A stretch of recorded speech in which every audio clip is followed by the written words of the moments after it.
ত্রিপুরা সরকারের শিল্প ও বাণিজ্য দপ্তরের উদ্যোগে শুক্রবার প্রজ্ঞা ভবনে আয়োজিত এক অনুষ্ঠানে rising and accelerating MSME performance প্রোগ্রামের অন্তর্গত ট্রান্সপোর্ট ইনসেন্টিভ স্কিম 2025 এবং ত্রিপুরা আংশিক ঋণ প্রণোদনা প্রকল্প 2025 এই দুটি যুগান্তকারী উদ্যোগ চালু হলো। প্রকল্প দুটির আনুষ্ঠানিক সূচনা করেন শিল্প ও বাণিজ্য মন্ত্রী শান্তনা চাকমা। তাছাড়া সম্মানিত অতিথি হিসেবে উপস্থিত ছিলেন ত্রিপুরা শিল্প উন্নয়ন কর্পোরেশনের চেয়ারম্যান নবাদুল বণিক এবং বিশেষ অতিথি হিসেবে উপস্থিত ছিলেন শিল্প ও বাণিজ্য সচিব কিরণ গীতে।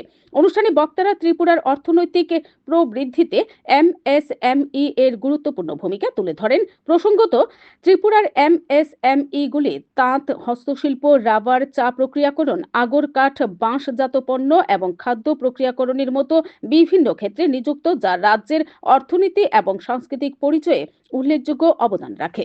Bureau report, BTV Tripura news. ত্রিপুরাবাসীকে নমস্কার। আজকে আমরা ইন্ডাস্ট্রিয়াল কমার্স ডিপার্টমেন্টের উদ্যোগে আমরা দুটি যে আমাদের ইনসেন্টিভ স্কিম, সেই স্কিমগুলো আমরা শুভ সূচনা করতে যাচ্ছি। তার জন্য আজকে আমরা প্রোগ্রাম আয়োজন করেছি।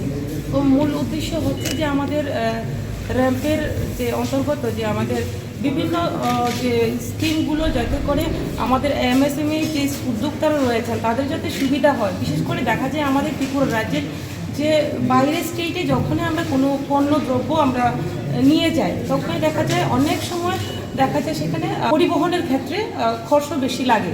সেটাকে কমানোর জন্য পাশাপাশি আমাদের যে উদ্যোক্তারা যারা রয়েছেন তাদের যে বিভিন্ন ধরনের যে প্রোডাক্টগুলো, যাতে করে তারা সঠিকভাবে কাজে লাগাতে পারে, উৎসাহ বাড়াতে পারে।